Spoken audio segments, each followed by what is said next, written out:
मंडळी, जग किती वेगाने बदलते ना. मोबाईल बदलला, विचार बदलले, लोकांची काम करण्याची पद्धत बदलली, पण आपण मात्र तिथेच थांबलोय.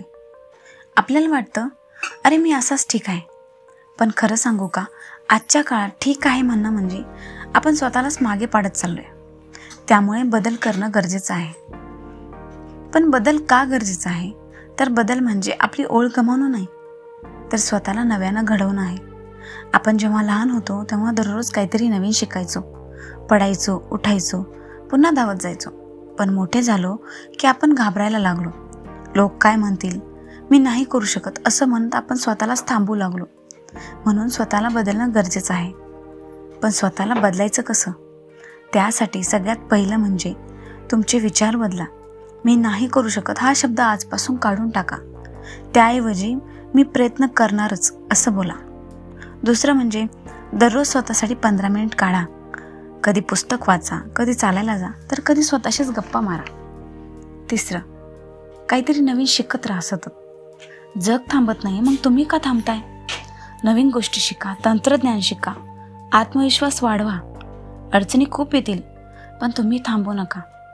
बदलण्याचा प्रवास सोपा नसतोच. लोक हसतील, बोलतील, पण जेव्हा तुम्ही स्वतःमध्ये सुधारणा कराल ना, तेव्हाच तुमचं आयुष्य बदलायला सुरुवात होईल. लक्षात ठेवा, लोक काय म्हणतात यावर नाही, तर मी काय करू शकतो यावर आयुष्य घडतं. आता एक साधं उदाहरण घ्या. एक साधारण स्त्री होती. घरकाम, मुलं, जबाबदाऱ्या यामध्येच तिचं आयुष्य फिरायचं. पण एक दिवस ती म्हणाली, आता मला माझ्यासाठी काहीतरी करायचंय. सुरुवातीला लोक तिला हसले. अगं आता कुठे सुरुवात करणार असं म्हणून तिची चेष्टा केली. पण तिने त्यांचं ऐकलं नाही.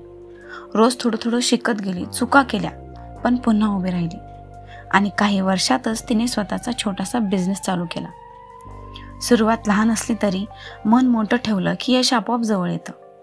तुम्ही कोणत्याच्याही वयाचे असोत, कोणत्याही परिस्थितीत असोत, नवीन सुरुवात करण्यासाठी आजच योग्य वेळ आहे. आजपासून स्वतःला एक वचन द्या, मी बदलणार. दररोज थोडं थोडं, पण नक्की बदलणार. आयुष्य बदलतं ते एका निर्णयाने, आणि तो निर्णय आजच घ्या. व्हिडिओ आवडला असेल तर लाईक करा, तुमचं मत कमेंटमध्ये नक्की शेअर करा, आणि हो, सबस्क्राईब करायला विसरू नका. थँक्यू.